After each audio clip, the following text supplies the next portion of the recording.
Welcome, BattleTech fans. This is Travis with special co-host Mr. Tex himself, and you're watching the Renegade HPG podcast.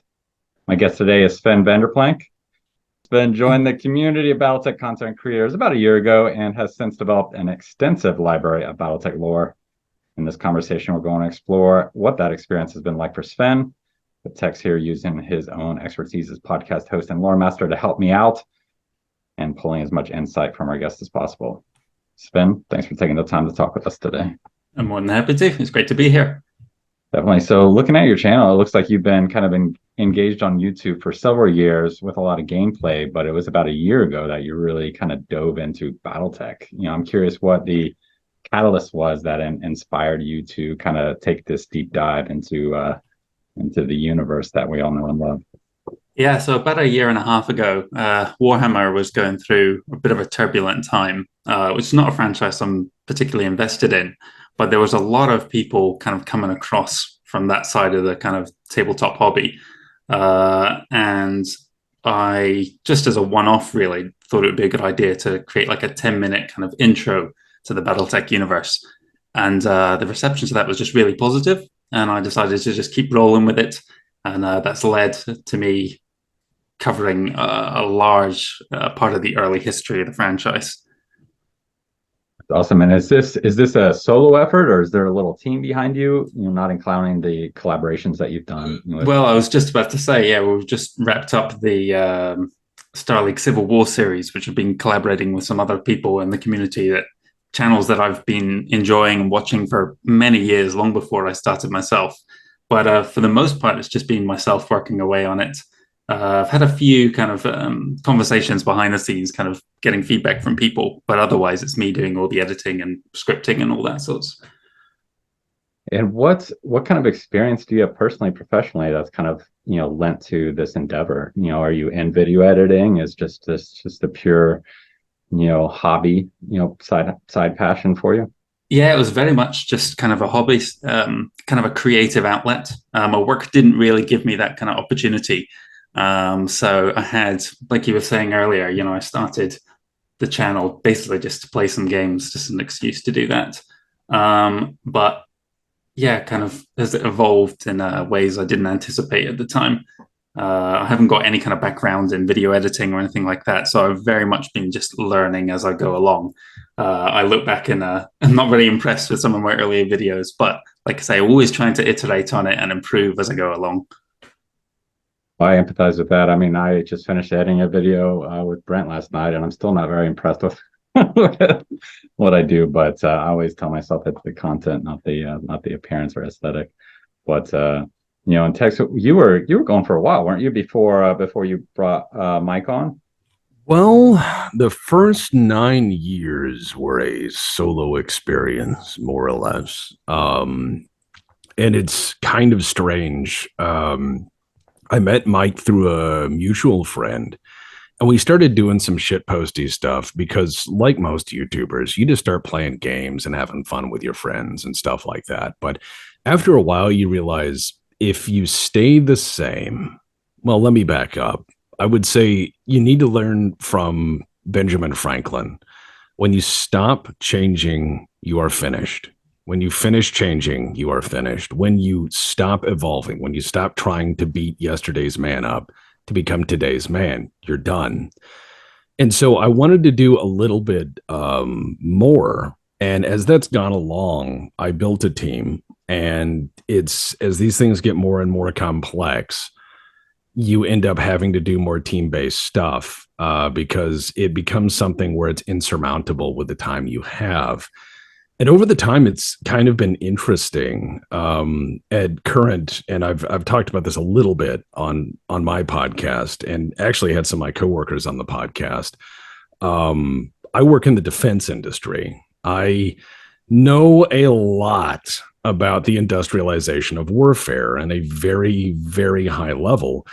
And what's kind of funny is as Tex Talks BattleTech has gone on, I've put more of that reel in there. And it's earned a lot of attention from various other people who work in the defense industry. I was speaking with Pyre, who's a friend of mine. He's a big defense industry YouTube channel.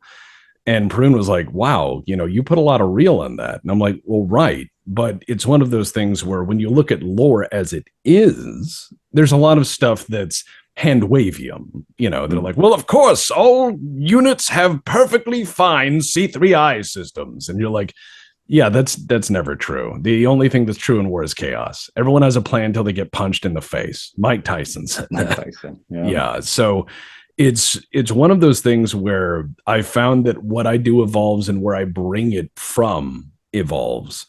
And I find that injecting a lot more of your personal life experiences and things. And Sven, I've seen you do that with your work, and bravo, sir. Bravo. A lot of people think that, in the BattleTech community, we don't watch each other's work, or we're all egocentric nutbags on various things. But your work is very good. And I'm very glad that you didn't try to copy or emulate anything I did. You charted your own way and you built it your own self. And you have all of my respect for that.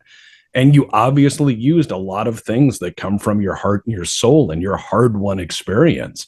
And I think that is all you need to do to make good video, is use everything life has given you, good and bad, every bit of hope and every grim disappointment and setback, every terrible, dark emotion you feel, you can put into words and you can speak them with gravitas that moves people, even though it's just silly, stompy robots. Well, thank you very much for that, Tex. I think I said to you as much when we were last talking. There was a certain anxiety, trepidation about covering this last the Starleague Civil War that I've been doing, because it had already been done so well by the Black Planets Legion. And yeah, it was difficult to know how to approach it in a way that wasn't just rehashing the same old thing that people had heard before in a, let's be honest, less good way. So I was trying to find you did a fine job. You did a fine job. Thank you. But here's the way I look at it. It's like a chili cook-off, right? Or a pie baking contest. Everybody there is going to bring a pretty good pie, and everyone's going to make it in their way. Even though pie is something that is universal and every country has pastry, there's 1,000 variations of pie and they can all be good. And I said years ago at the end of the American Civil War, I said, I want more people to make this stuff. I am but a very tired voice in the choir.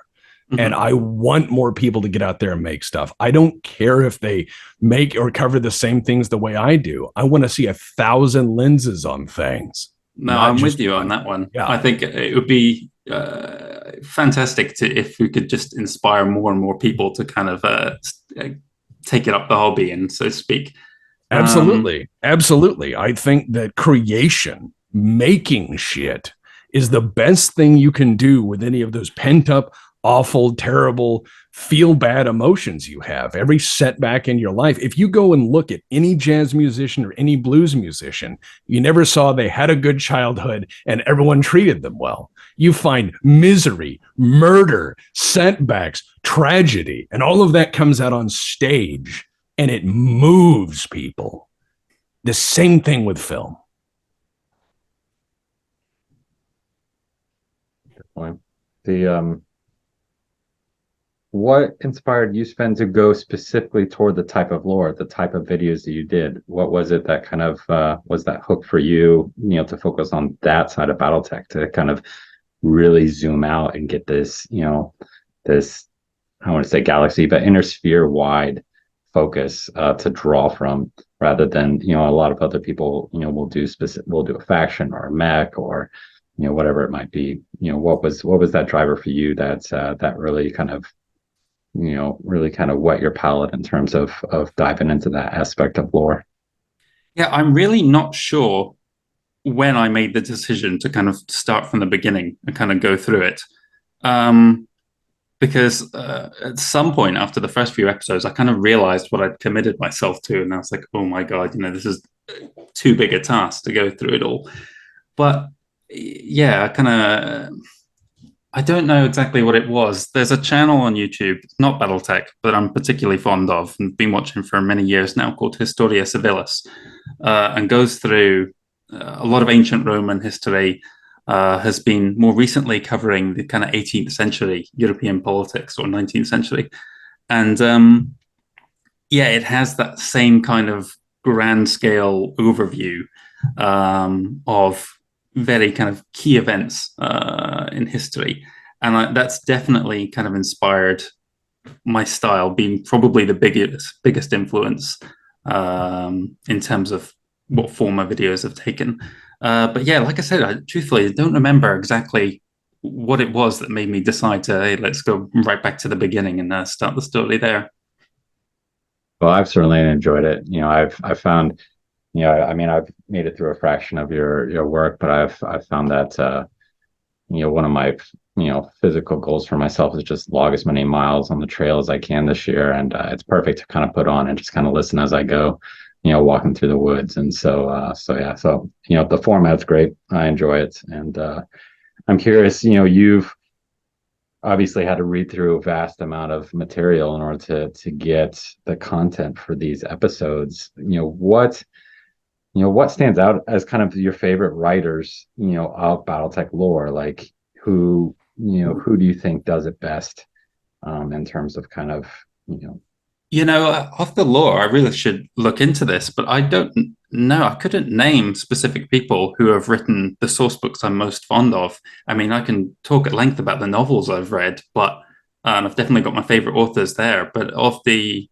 source books, I'd need to actually look that up and see if there were specific people who had behind the scenes had been contributing to some of my favorites. yeah, I only realized as I listened to you answer that it really is kind of ambiguous in the source books of where things come from. There's not too many that just have one writer. There's certainly like a long list of contributors at the start of each source book. Definitely. But you'll have like the short stories at the beginning, and I couldn't name who's writing them, even in like my favorite kind of historicals or some of the older source books I'm particularly fond of. Yeah, it's unclear exactly who has contributed how much to the different books. Interesting. Well, I mean, that leads well into my next question, which was, what are kind of your favorite source books that you read? What are your kind of like top 5 recommendations for quality source books from the FASA to the CGL age of BattleTech for people to read? Well, the CGL, it's anything bearing the historical name to it. So I've been just absolutely blown away with the quality of the historical series. So I read the Reunification War, the 2 volumes of the Liberation of Terra have been particularly good. I've also enjoyed reading the Brush Wars one, which is at a kind of further point in the timeline I've reached myself. They dropped the name historical for the first and second Succession Wars books, but they're also excellent. I wish there was a little bit more art in those specifically, but otherwise the quality of the writing and the stories they tell are just as great.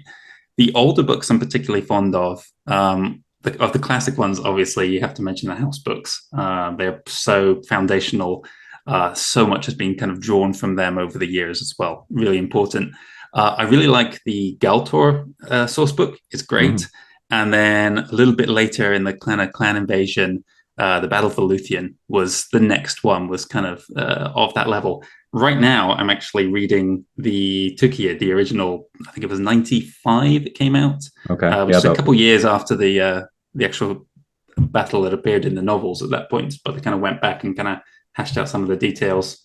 I'm still only about a quarter of the way through that, but that seems to be of a similar kind of vein, and I'm enjoying that a fair bit. It's been a kind of personal project, BattleTech wise, for several years now, at least as long as I've been doing videos on it, to go through the entire catalog of source books from the very beginning and read every single one of them, skip over some of the rules, but to try and pick up through the lore exactly at which points kind of key figures are entering the stage, even if it's just a name drop that's later going to appear in a novel or something.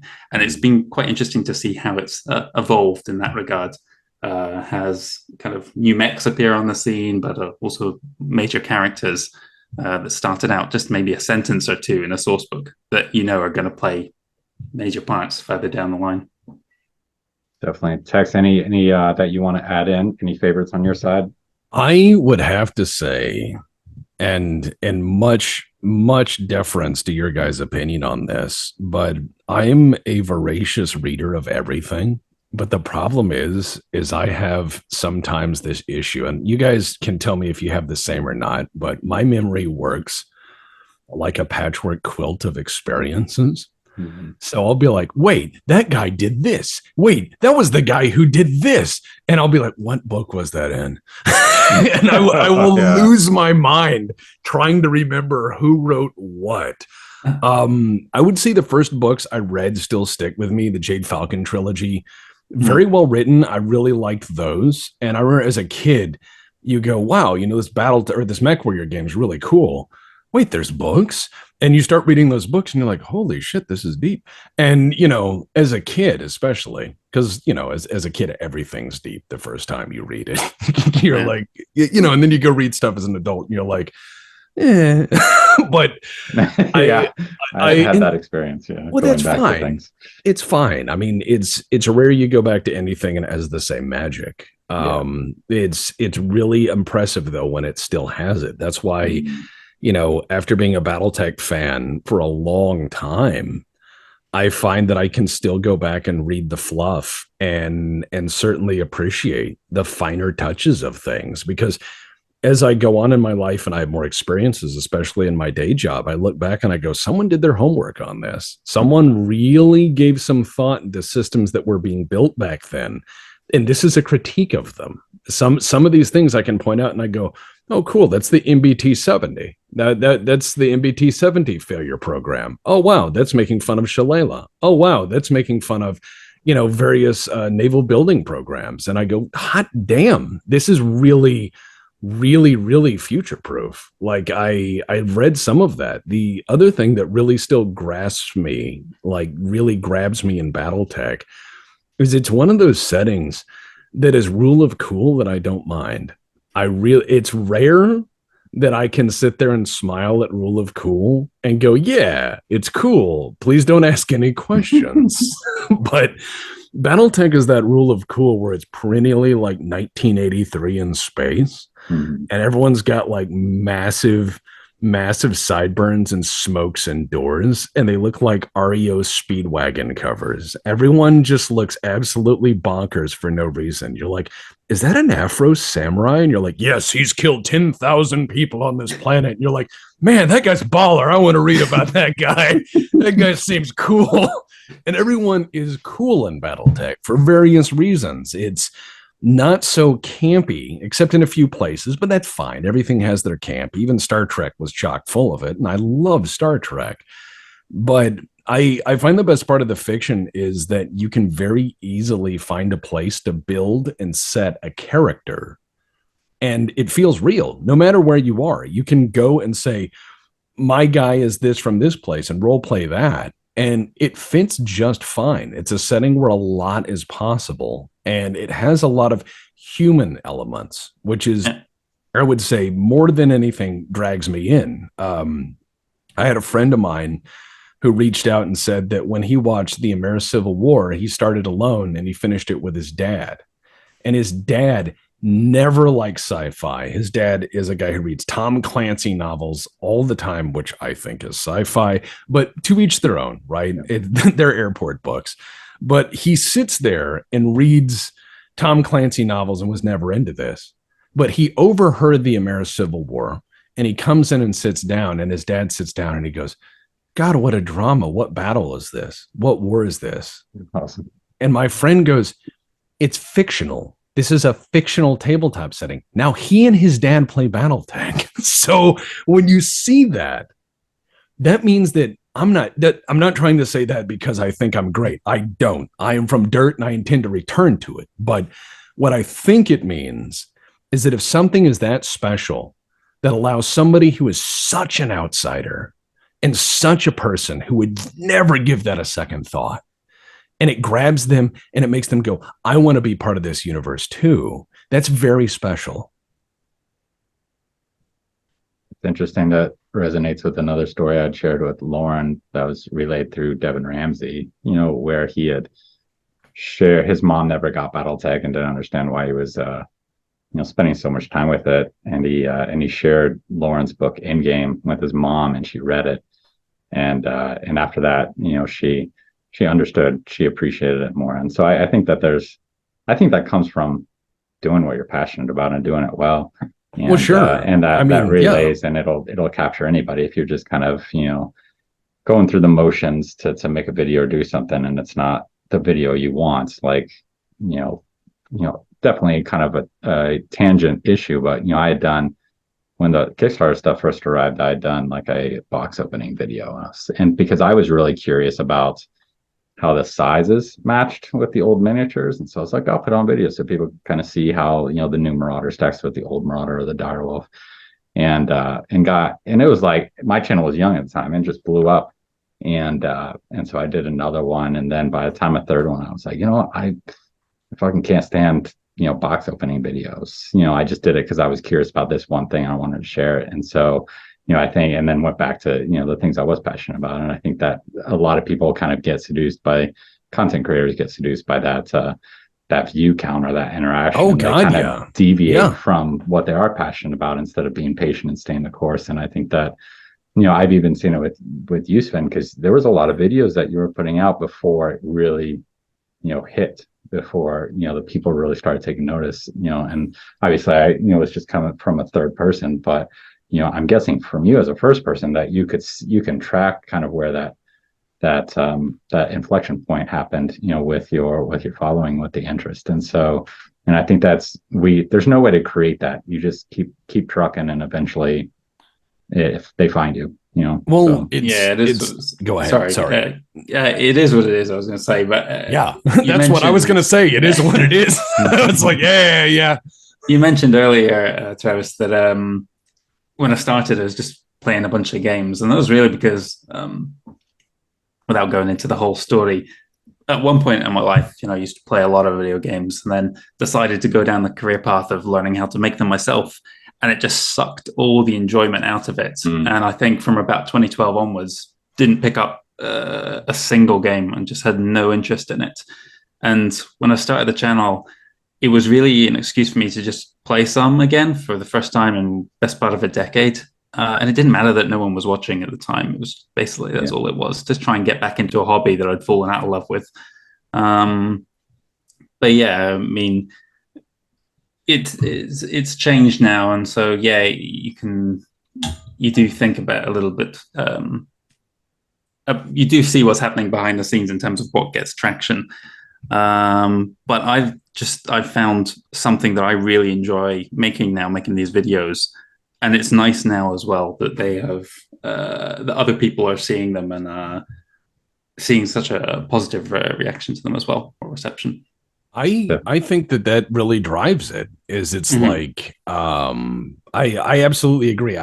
Apologies for interrupting earlier. I was going to say it is what it is. You and I are kind of the same thing, where we realize that ships are safe in harbor, but that's not what ships are for. And so as we go out onto the waters, we find out sometimes the sails don't catch the wind all that great, and sometimes things don't go as well as you wish, or sometimes things land wrong, or the wrong time of year, or something happens in your life that is so traumatic or so fucked up that it destroys your ability to enjoy anything. And it's so critically important to have an outlet. And it's why my team and I have this policy of like, we put everything we have, money, time, certainly effort. We work for so very little just to push hard, because this is something that we all enjoy doing, regardless of how well we feel, regardless of how much we think about ourselves, regardless of our sense of permanence in this world. I've told people many times I'm just another voice in the choir, and I find that there's plenty of people who share that mindset because it is easier to sing with others. And as you go on and build, the thing that is nourishing to the soul is not clicks or views or any form of social relevance or credit, but those small stories that people share with you about, I was having a bad fucking day. Absolutely, yeah. And your video helped me through. And when you hear that enough and you find that other people have been picked up by that, you go, you know what? I'm going to make another one. And you just keep going and you forget all the times you got punched in the face and fell down the stairs. You go, well, I can still walk and I can drag myself if I can. And I got friends who will pick me up and carry me. But when you realize you have that drive in you, and that drive is something that other people can see and emulate and go build their own beautiful things. I get nice little messages from people like my friend Tuck Davion at Battlebound. And, Tuck is one of those people that during COVID went out and just said, I'm going to drive around and meet all of the people and play in the local game stores and show people how BattleTech is. And you find people who are inspired and continually feedback and give positive energy and say, I'm from a different walk of the woods. I'm from a different background than you. And I can bond with my friends and loved ones over the thing I love over this. And you realize, well, shit, okay, I have to make another one. And you have to keep going and going and going. And that is where creation comes from. It's so very important. Like you say, you were working in the game industry and you found out how very quickly the magic is gone when you see how the magic tricks are performed. Mm. Every industry is like that. You don't want to eat beef if you work in a butchery shop. Well, you probably do. I would. I love beef, but you know what I mean? It's one of those things where if you see how the sausage is made, a lot drains out of you and you need that sense of drive and importance. And if you can find something that uplifts or hell, in our clumsy efforts, raises charity in the same process, it's empowering like nothing else because other people can have the 1 million+ subscribers and the merch and all that stuff. And that's fine. That is fine. No sin against them. But if you can uplift people and pluck them out of dark places by just shit posting your ass off, I think that's a blessing. No, I'm with you on that one. And the comments that stick with you the most are those people who are, they say, I was going through a really tough time. And this was a welcome distraction for an hour or two. And that really does give you that drive to keep going, more so than 1 million views ever would. Absolutely. It's those few individuals that you really did something. Absolutely. Hands fucking down. My grandfather said, do a goddamn good job for 10 people and not a shit job for 1 million. And I think that stands true. You need to go through life like you are trying to do your very best every day. And if you do that honestly and earnestly, you will find people who appreciate that in an era of quick clicks, quick views, and fame, because fame is a 4-letter word unless you use it well. Mr. Rogers said that, and I think he's a bit wiser than all of us put together. To bring some levity in it, you guys have read a lot of lore. Mm-hmm. Give me kind of what the most kind of eye-rolling, grunt-inducing type of element of lore okay. you've come across. Sven, you start us off before I have an aneurysm. I wish I could remember the name. It's from House Kirida Source Book or House Book, and it was some like the original. The original. Yeah, the original one. I think 87.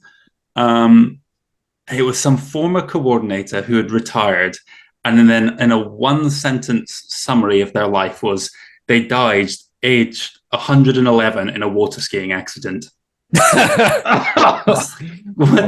What? Yeah, and you just imagine that, and you're like, what was going on there? Your mind runs rampant. The accident was that they tried to water ski. So he was, Grandpa was at the top of the pyramid, and he really wanted to do the water thing, and the ramp came up, and he said, "Watch this shit," and it happened, and it was very, very honorable. No more questions. I've got another great one from a recent Blood Kerensky book. I'll try and find it. Tex, you can go ahead and give your answer to that. All right. My favorite is there's a lot of it's in vehicles. I am but a cog.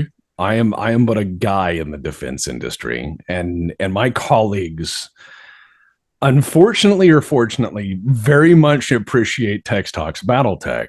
And so they give me all sorts of fun pointers on stuff I'd forgotten about and scream about. So every so often I'll have a message from one of them. They're like, hey, I was reading Sarna.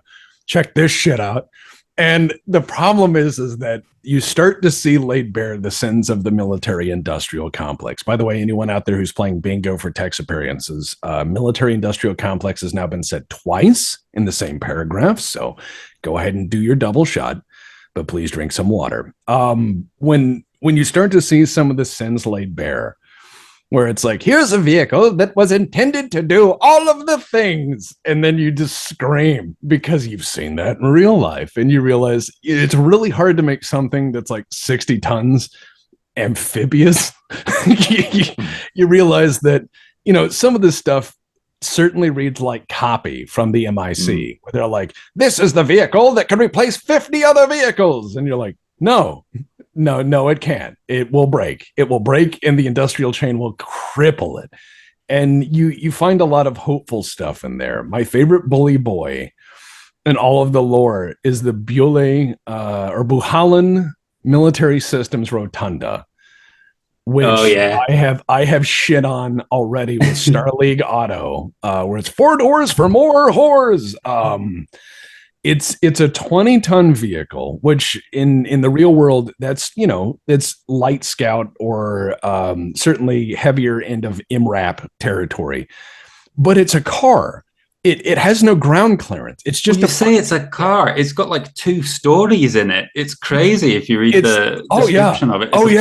It's a camper on the inside. It's got sleeping and cooking and a fusion engine and a large laser and SRMs and all that stuff. And I absolutely just scream at it, because I can only imagine being on a battlefield and you're sitting there watching the front and you're listening to comms and you hear like, okay, mech transiting in my sector, north to south, looks like a 25-tonner based on seismic sensors, maybe, and you're calling stuff in as it comes along. And you're like, okay, what do I use my artillery assets on? What do I hold back? I don't want to uncase my guns until I have to.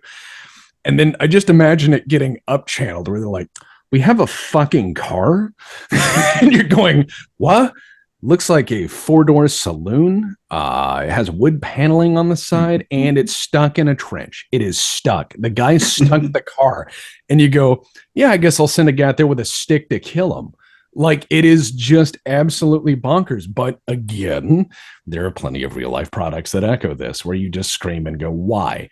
And that's something that I love about BattleTech. Again, there's crazy stuff in the lore, but you have to keep in mind, like, okay, a guy dies at 111 water skiing. One, BattleTech, rich people from industrially advanced countries have a much longer lifespan. Kerensky was commanding at a very old age. A lot of people have a very advanced lifespan with a lot of life still left in them. But you have to keep in mind, historically, I believe it was Alexander II of Greece died by monkey bite.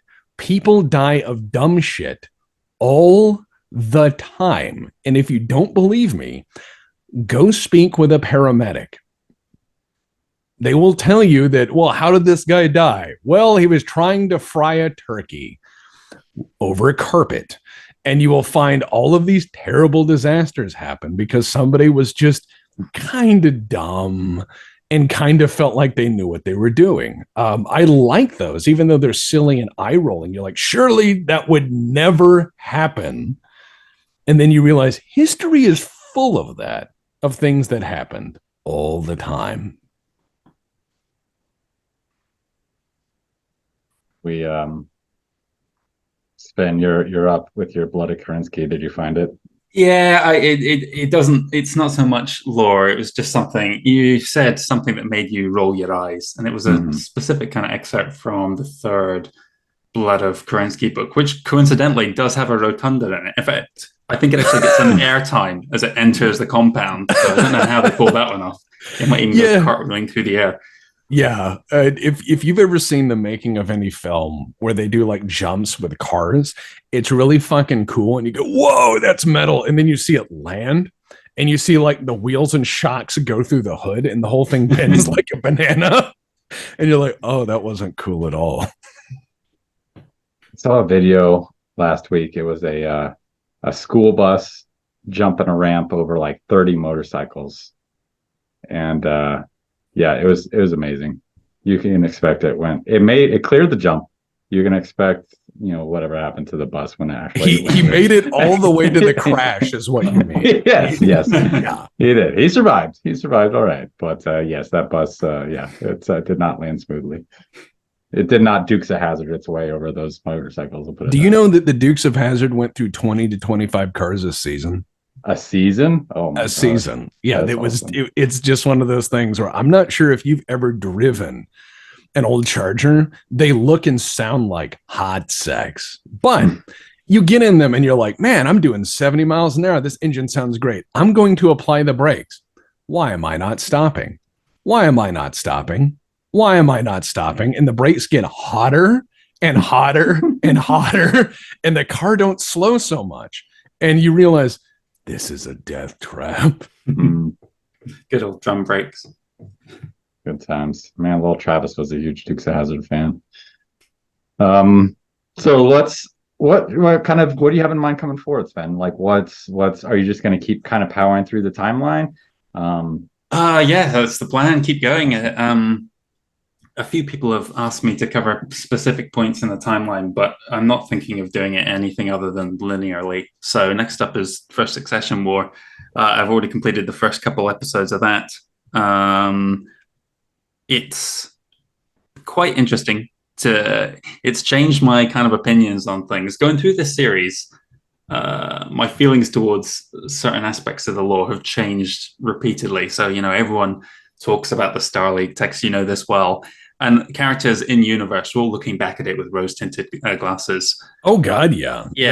That's one of the things I've tried to continually remind people is I write from the perspective of a character at a certain point in history.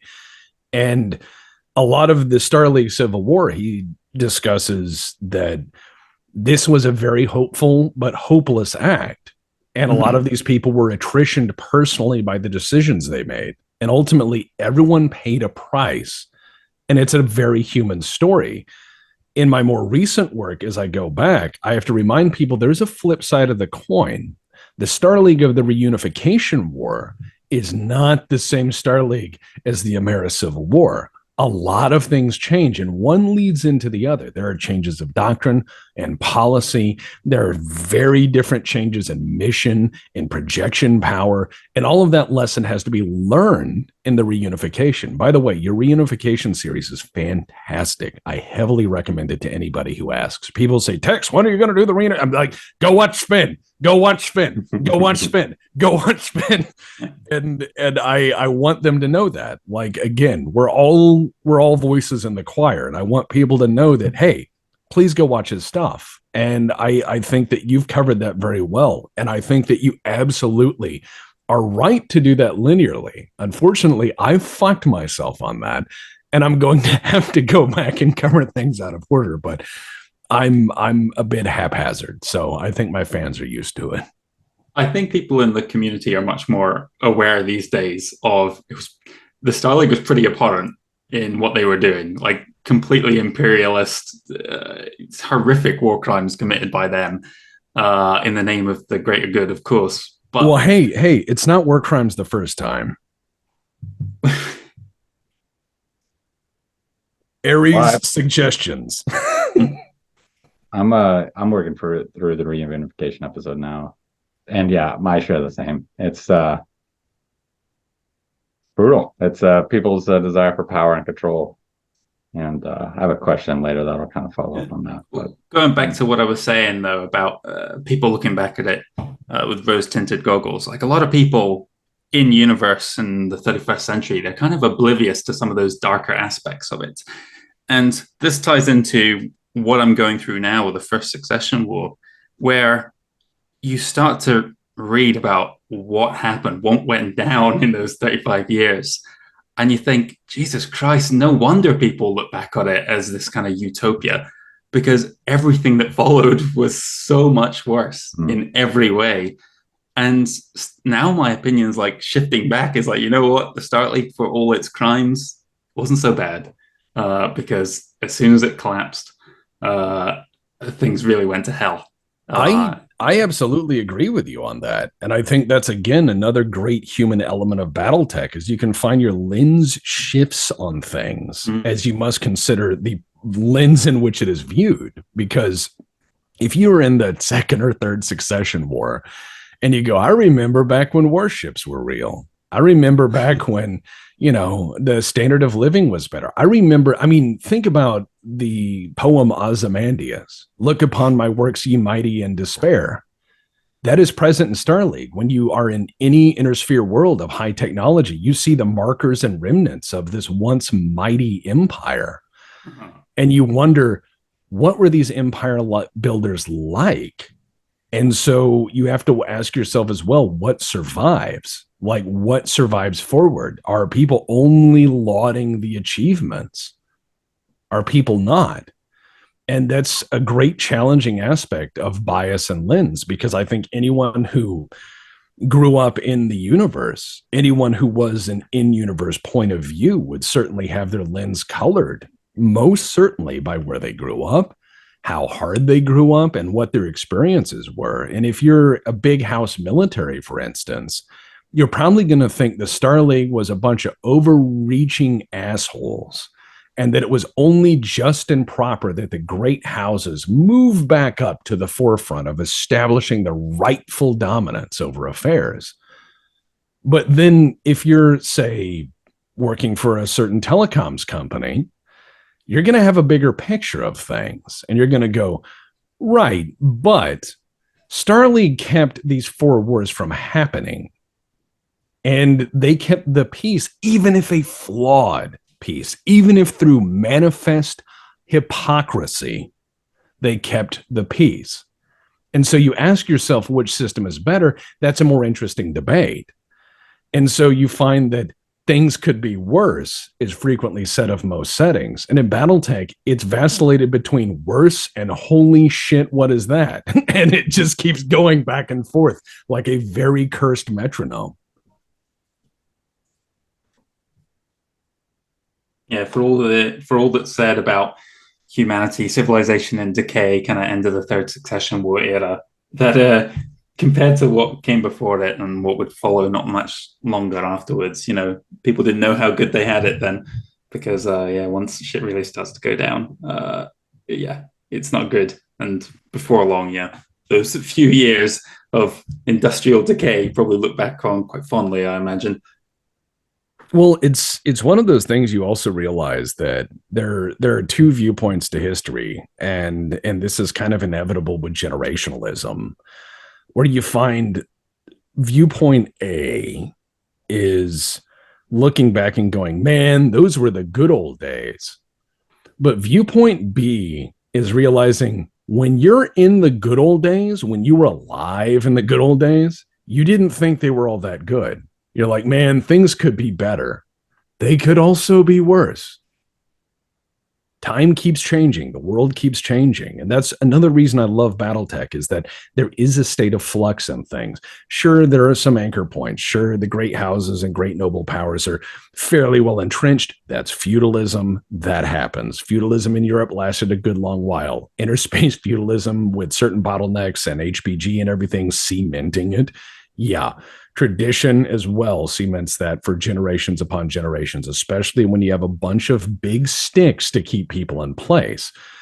But I find that when you look at the state of BattleTech history, certainly, as you say, by the decay and ruin of the third succession wars, where everyone else has basically got pool noodles to attack each other with because they've expended all of their vast strategic power. And now it's like, well, it's permanent brush war time, because that's all you can do. You can't dump truck assets in the enemy's backfield anymore. You have to just continually grind your enemy down in a permanent war of attrition. And people look back and wonder and go, remember when we could just glass planets?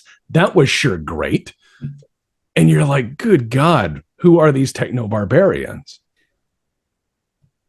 Yeah, I'm struck, listening to your episode, Sven, and when you're talking about the size of each division or unit of just how it compares to kind of the inner sphere, the whole now, how I think a there's small peripheral nation was much bigger than a house state, is 300 years later.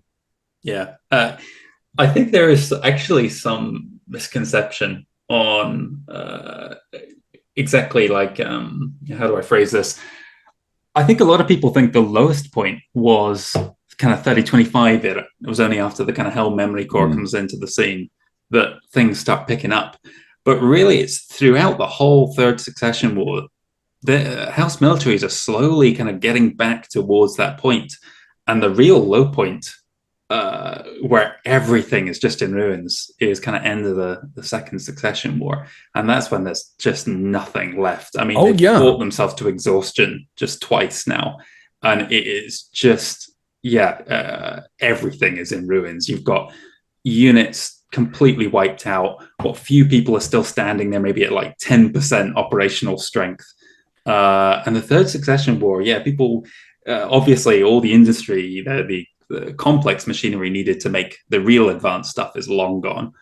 But they've slowly been kind of reestablishing themselves, setting up that kind of foundational strength.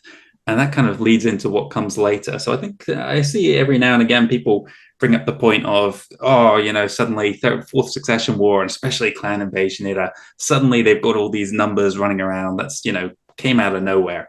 But really, I think if you look at the kind of the numbers that they're talking about in the original house books for kind of 3025 era, there's a lot more at play than I think people realize.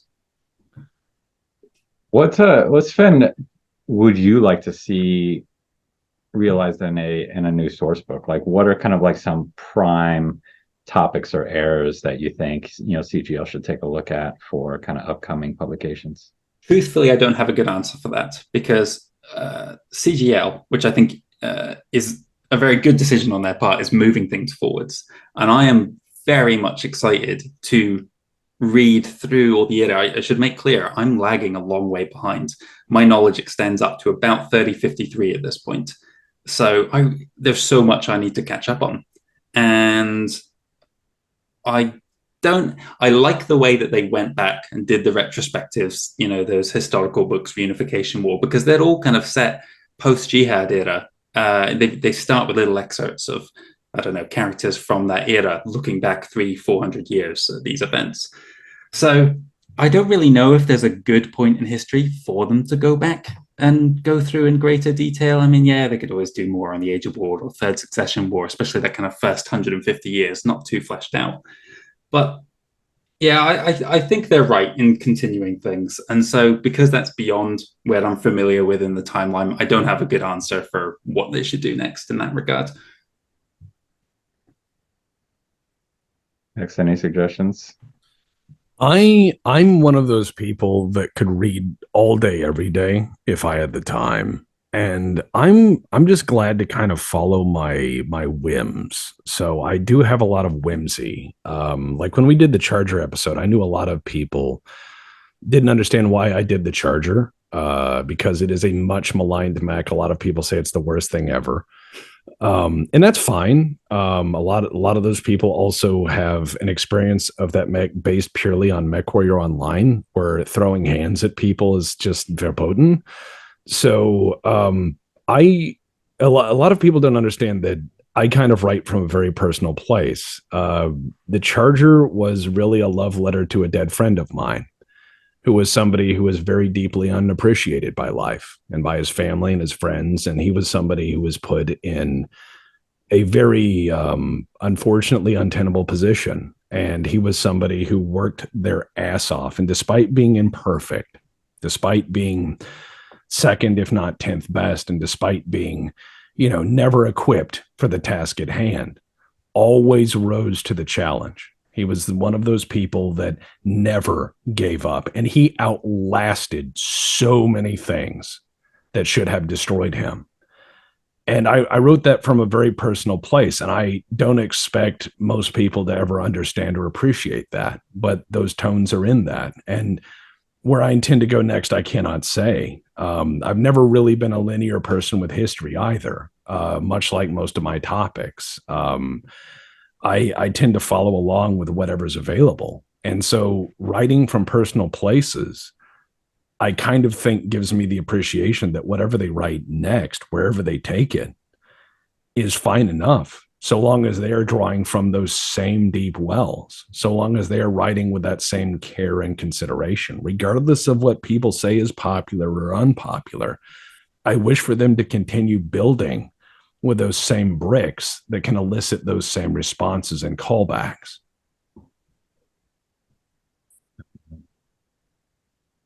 Then what's drawing on your past time reading, do you have a favorite kind of unsolved mystery in BattleTech? And if you do what are your own kind of conspiracy theories about it?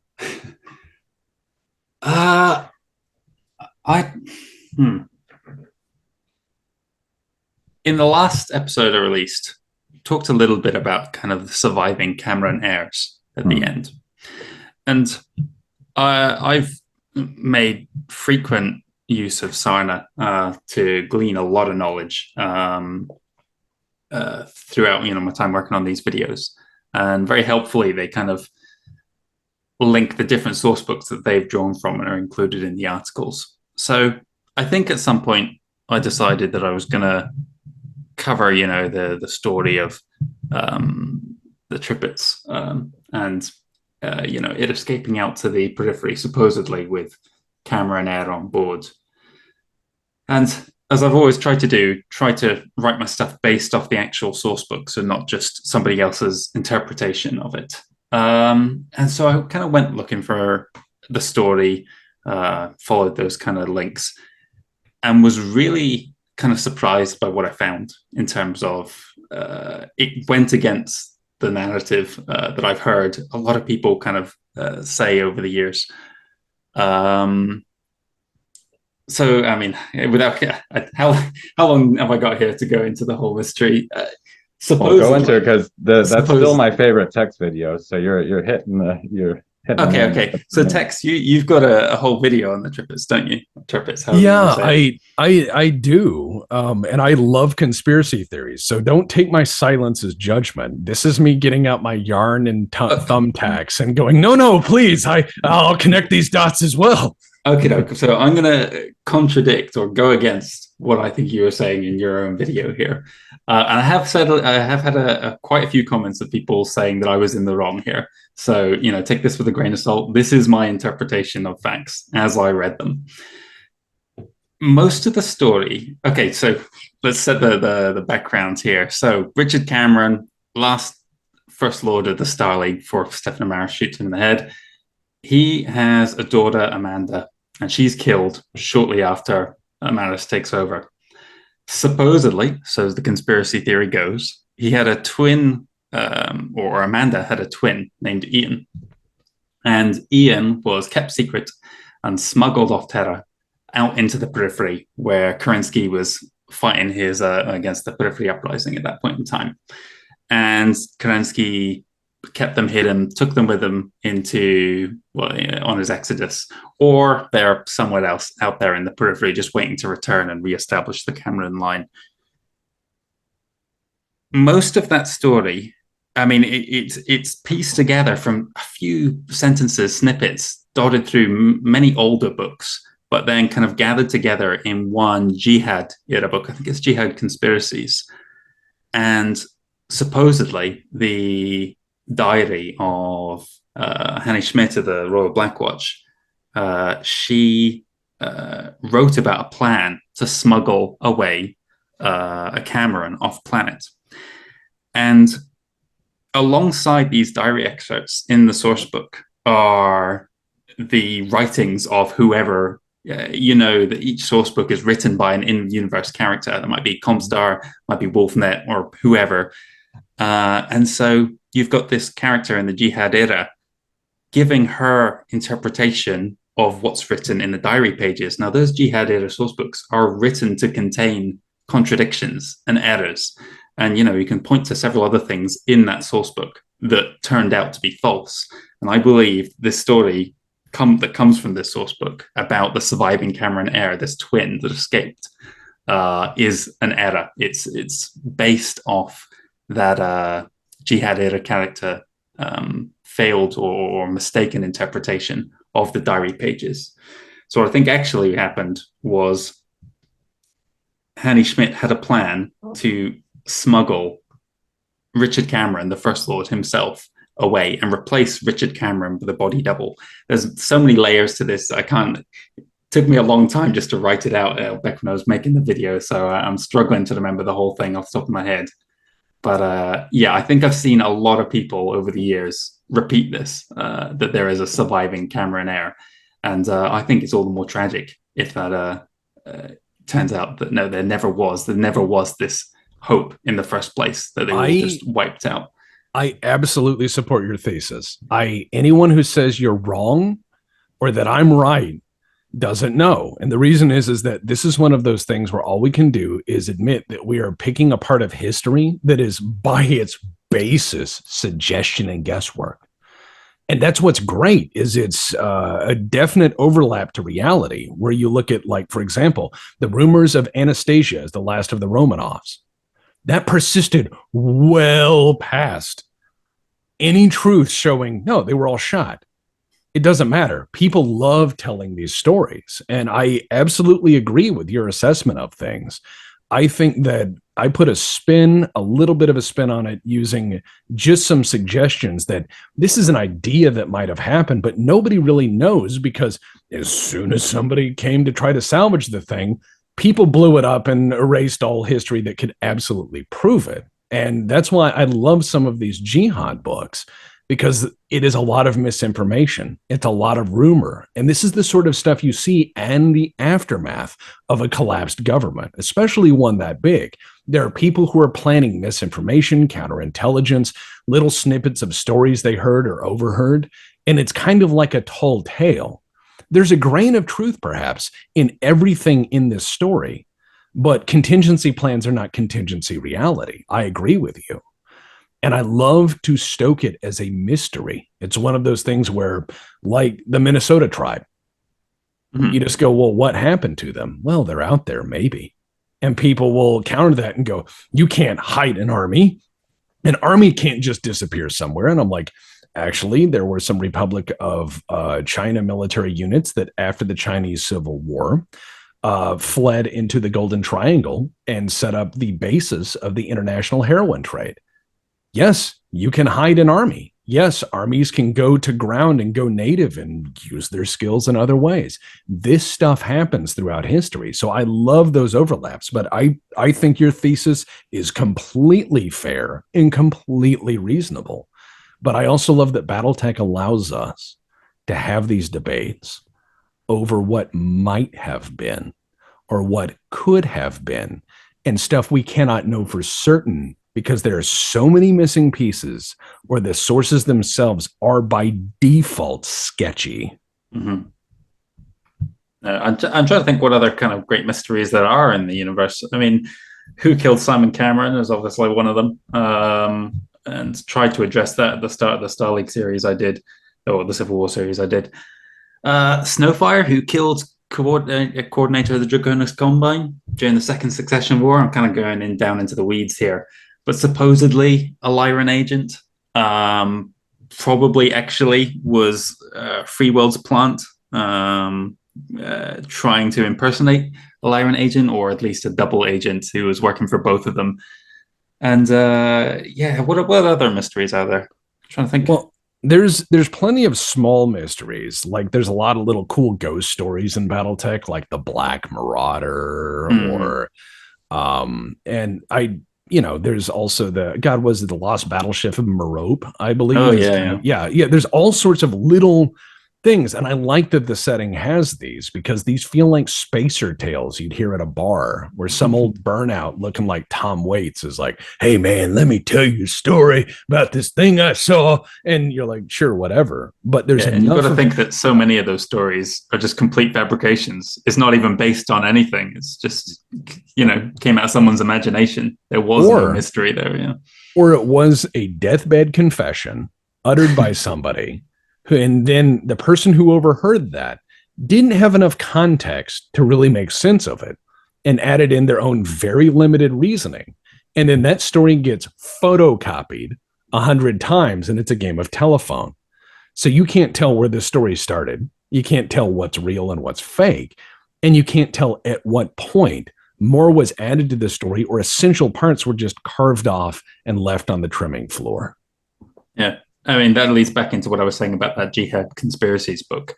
The author of the book, the in-universe character that wrote it, she's the one that presents the twin theory. You know, nothing that Hanny Schmidt has said in her writing, in her diary pages, ever mentions the twins. She mentions multiple Camerons, and she mentions somebody by the name of Ian, but it's all somebody else without the full picture interpreting it and presenting it as fact.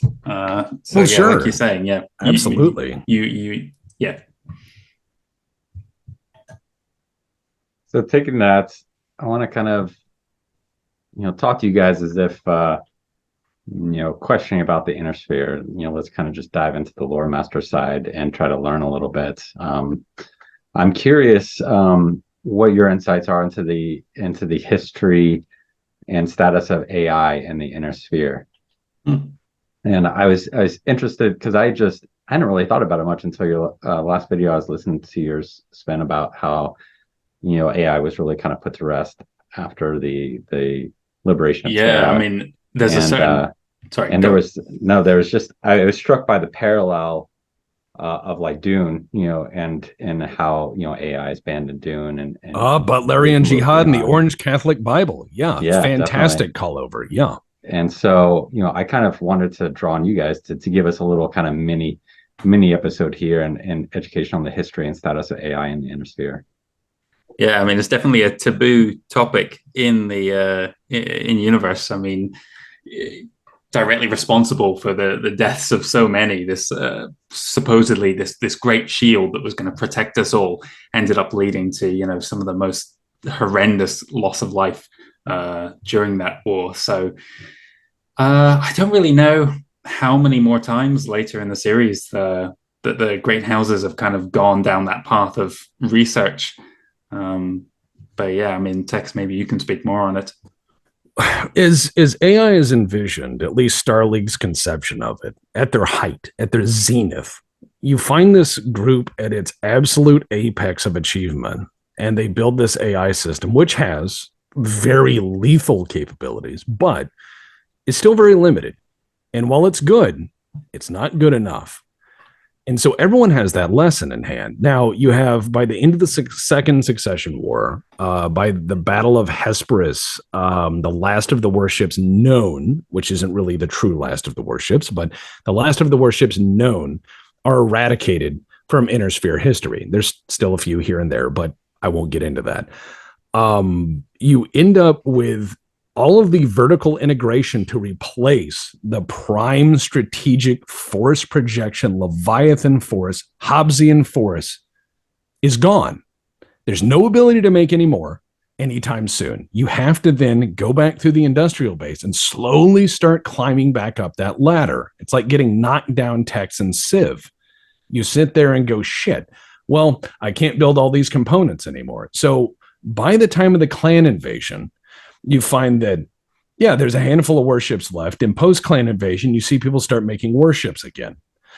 It takes that long for people to believe in warships as a viable strategic possibility as part of a normal part of military operations and military affairs. And it was presumed that warships had been around a very long time, at least based on the history we have, and presuming it's not propaganda or lying.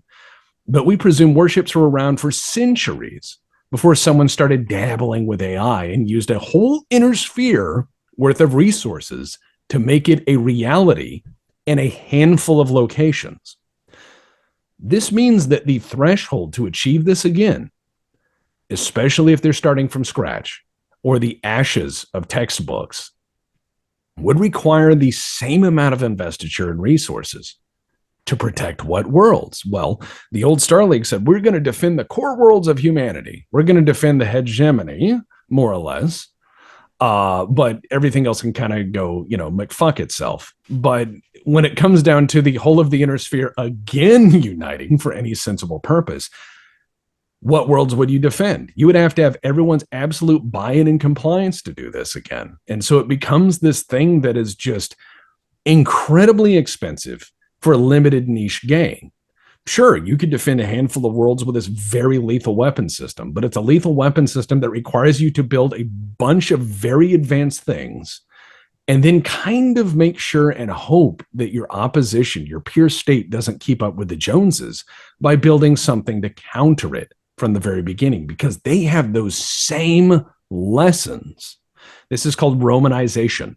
When you are the Roman Empire and you build up all of these doctrines, tactics, and tools, the more you fight and clash with your enemy, the more of these tools and tactics they learn from and learn how to counter or build their own similar and complementary tools and tactics, so they can even the playing field, or they start getting into what we like to call an irregular strategic dilemma, which is where if you can't build that stuff, how do you hard counter it? Well, these are incredibly expensive systems that require a lot of time and a lot of talent to build and generations of knowledge. So any great house doing this is going to say, well, I can build this thing, but it didn't save Star League, did it? And then they sit back and go, huh.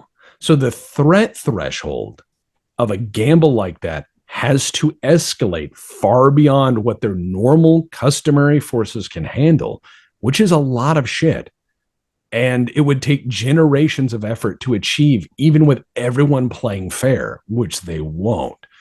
It's why the second Star League lasts as long as a fart in the shower. It doesn't last very long. It's one of those things that is a brief blip. Unifying forces in the setting are rare and almost undermined from the very instant they are inceptualized. So I think that you are going to end up with AI being something that is perennially a relic of yesteryear. It's going to be one of those things that people marveled at. Again, look upon my works, ye mighty, in despair.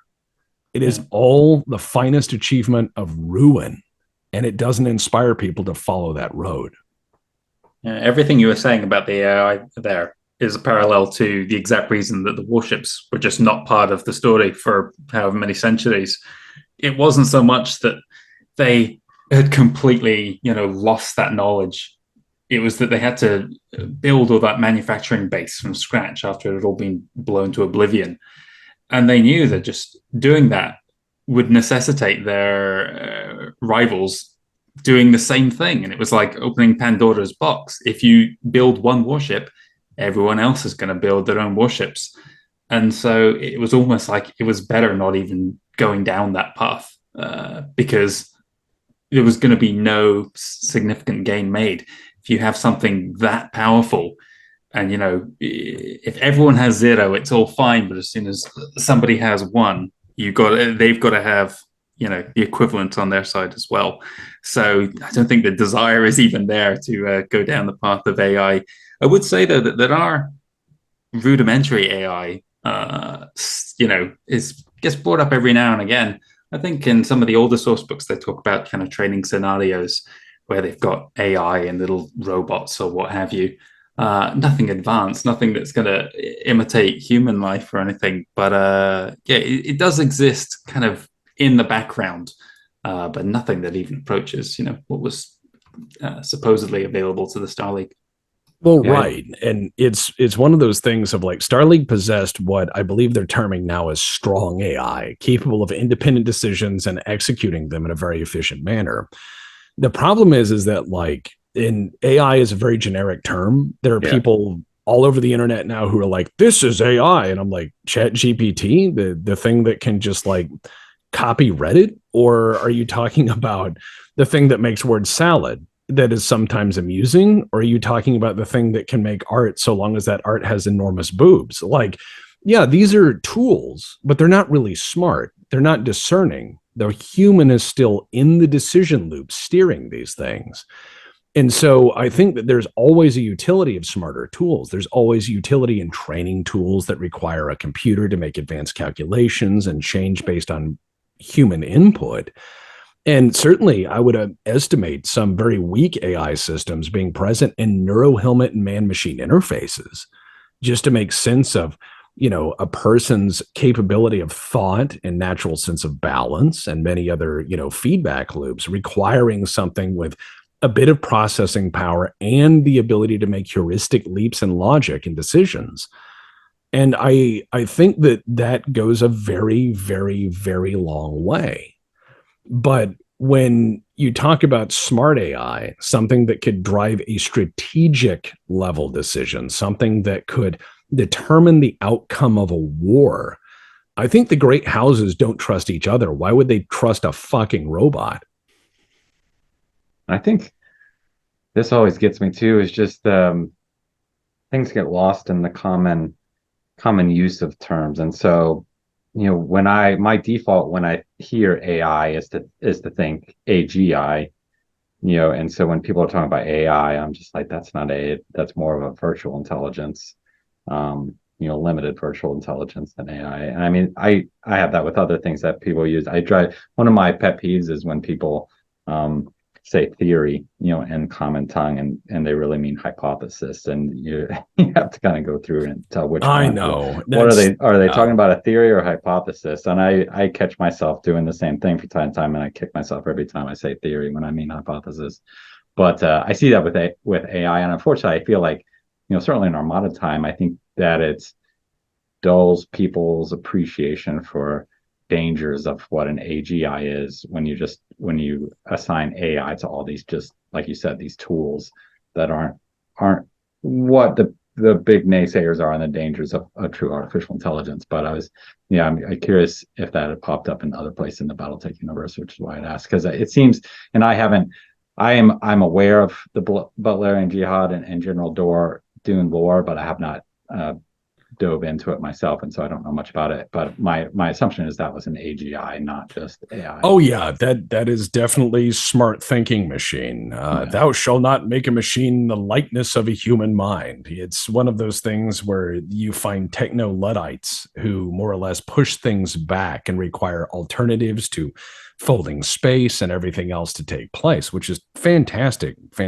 I fucking love Dune. It's probably my favorite sci-fi series.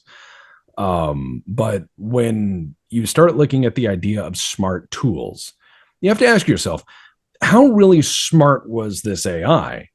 Because the natural point of contesting an enemy is certainly not around the orbit of the planet you're defending. The smart place of contesting the enemy with a navy is far the fuck away from your shores. It's fighting the enemy before they get to them. These things acted like a pack of smart dogs. They roamed around their points, but they really weren't capable of starting to go, this is a diversion. They couldn't make decisions that a human being would go, this is a feint. Where's the rest of the fleet? Humans will know when something's a trap. Humans are paranoid. Humans are very good at strategic decision making. That's why wars frequently employ the smartest and the most, broken down of individuals, because they have this ability to see chains of events and see cause and effect, and they can perceive things in a different way. A robot only knows how to make weighted decisions, at least with our current concept of AI. It only knows what you've shown it. That's why humans are still involved to make cars for the most part. Turns out a human can look at a door and goes, that's not straight. But a robot can go, all the laser points lined up, so that's perfect. So taking kind of a next step there into your lore, one thing that struck me, Sven, was as you're talking about the theater of war, you're using all names for modern countries. And one of the things that I am curious about as a fan of BattleTech is what does Terra look like? What has been the history of Terra over these 1,000 years? And I'm curious have you read true things behind those countries enduring over that time, or do you think that was just an artifact of the creators just using that as familiar points to kind of communicate and talk about those regions on Terra? Is there truly Spain? Is there truly France? Is there truly Russia, China, all these things back there? Or are those just more regions that are more homogenized in the future than they are now? So if you want to know about Terra, or the Terran system in the BattleTech setting, best book I can direct you towards is Jihad Hotspots Terror, because the first half deals with Jihad era conflict. The second half of that source book really kind of delves into it, not just Terror, but all the other kind of bodies in the system, and talks about their individual characteristics, the kind of people who live there. And it's very strange because some of the societies, I don't know how else to express them, like the people who live out in the asteroid belts, almost doesn't feel like a BattleTech setting. They're so far removed from the kind of feudalism of what else is going on in the setting. And they have incredibly advanced technology, and they're just quite content to do their own little thing. And they're not playing any part in Comstar, any of their games. And for the most part, they're left alone. And that there's so many little stories like that. It's a great source book. In terms of borders, so as far as I know, Earth is divided into, I think they're just called administrative regions. Now, when I made my video on the battle for Terra, I made a very conscious decision that I was going to use maps that had no borders on them, no modern day borders. And similarly, not the borders as presented in the Battle for Terra sourcebook, because they're all over the place. Sometimes they're like modern day borders. Sometimes they're just an amalgamation of smaller states just mushed together. And I just think back to all kind of post World War I, World War II, where all these things were kind of, divided up and shoved together to create larger blocks without any real consideration for the kind of people that are living there. And I was like, that's a can of worms I don't want to go into. So there definitely still exist, if not an administrative region, at least in kind of the minds of the people who live there. There is a certain amount of kind of nationalism in these regions. But yeah, whether the nation states as they exist in our current era don't exist so much in BattleTech. And then Comstar, of course, comes on the scene after the Starlink falls down, and they kind of take pretty much full control of the planet. And how do you do, fellow Terrans? The people in Terra are quite happy with that change as well. They're like, enough of this shite. We're quite content for Comstar to take us over. They know roughly what they're doing. They're keeping us out of all the bollocks that's going on beyond our borders.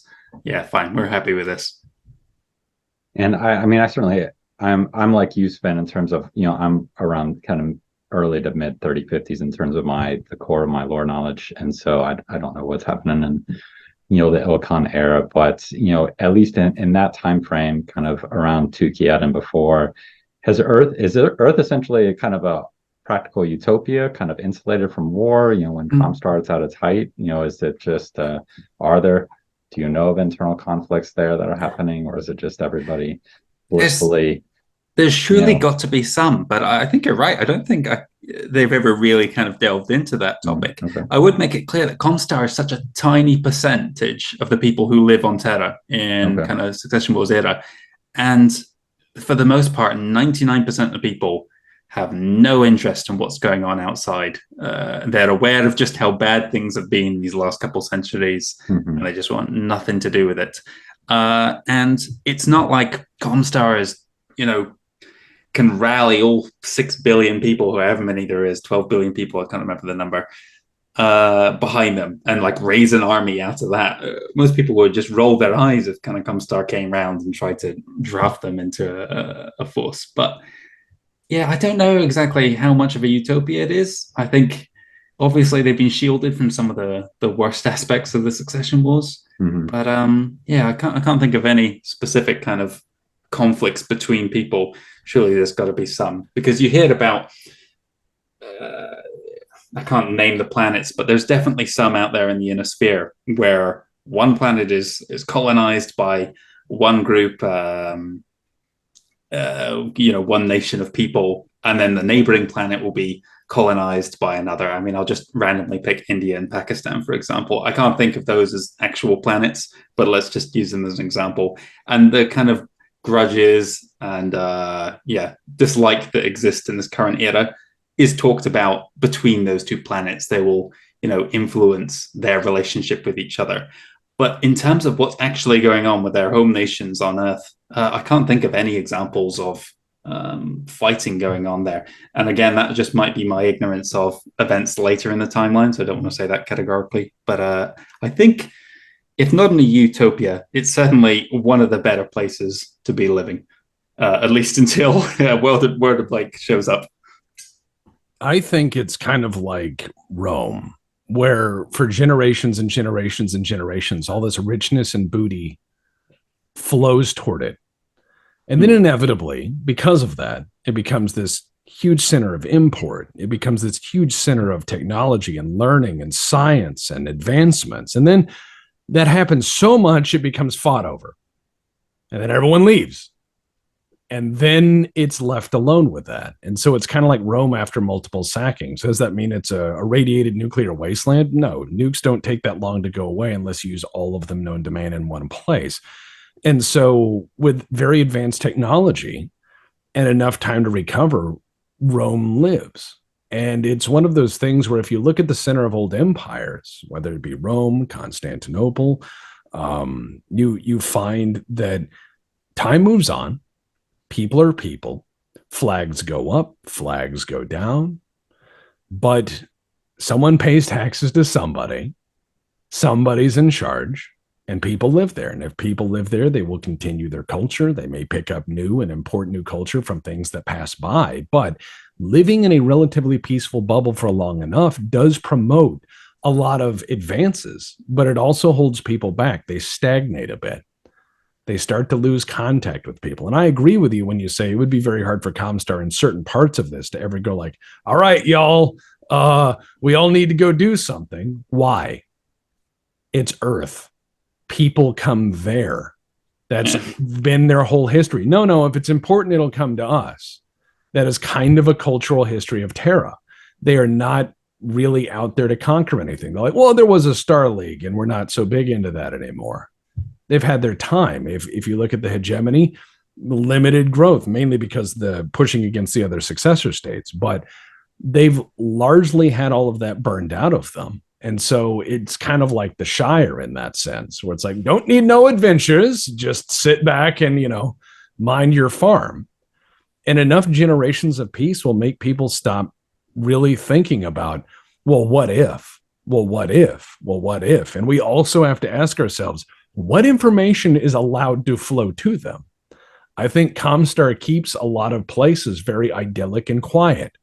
I think that they do filter a lot of information. And when they have worlds to them that are very precious for whatever reason, I think they keep them very happy, very much in the dark, and very compliant through just making sure that, hey, don't worry about outside. We're in charge and we love you. We're your friend. You have no choice. I didn't say that last part, but you know what I mean. So if you had a place to live in the inner sphere, 31st, early 31st century, where would it be? Where's the best place to live? If you're just a random commoner, it's got to be Lyran Commonwealth. You've got the best odds of making something of your life there. If you're living in the Draconis Combine, you're completely subservient to warrior class. So great. If you want to go fight in a war, good on you. You'll maybe get somewhere, but more likely you're just going to get churned up in the infantry or stomped on by their own mechs because they don't give a damn about you. Lyran Commonwealth, you got relatively decent rights. Of course, like each individual planet's got their own system of governance. So there's some, like in the Free Wills League, especially, it's particularly varied. Some of them are like religious communes. Some of them are complete dictatorships. Some of them have a more democratic system, at least on a planetary scale. So it is a bit of a roll of the dice. You don't particularly want to be in the clan and invasion path. But even then, you know what?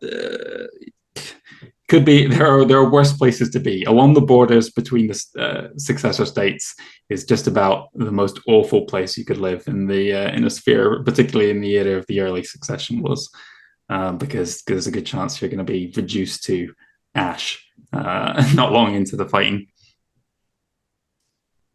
So with all your experience kind of reading through BattleTech and and beyond tech, certainly yours kind of extends well beyond. What would be kind of your, and this will be a deep question, what would be kind of your best projection of what society and government should look like at kind of each stage of expansion into space. And so what, based on everything you've read, what is the most functional planetary government structure? What is the most functional government structure when you start to get to neighboring solar systems? And then what is the most functional when you get beyond that, when you get to kind of maybe hegemony size or house state size or even the whole inner sphere size? Because, and I brought this up before with you, Tex, because I'm fascinated by it, of how the necessity for a return to a form of feudal society and governance happens when you breach the kind of the borders of instant communication. And so, based on your studies of history and certainly of kind of the fictional universes, where do you think the borderlines are for each type of government, like ideal government type? Yeah, I mean, coming at it from like a meta perspective, everything is written by FASA, by CGL, to support the idea that feudalism, at least is the way it exists in the inner sphere. Well, just like in our history, like our true history, like as over the if humanity, Elon Musk has his vision and humanity is starting to explore, and I doubt we're going to be folding space time, but if we could, what, based on what you've learned, what do you think is the most functional in that real world environment of what we should pursue? I'll let you answer that one, Tex. I don't even know where to begin on that. Well, okay. I understand why feudalism is there. It's because FTL communication doesn't exist for a time, and then it does. But by the time it comes in, tradition and things have changed. So once things become entrenched, it's very hard to let it by. Imagine if your bank tomorrow told you cannot pay for things with money anymore. You have to sing to get something. You have to go out there and sing your heart out. I'm going to be poor as fuck. I cannot sing. This voice is not made for it. But the thing is that I could see you with a part in like Misty Mountains.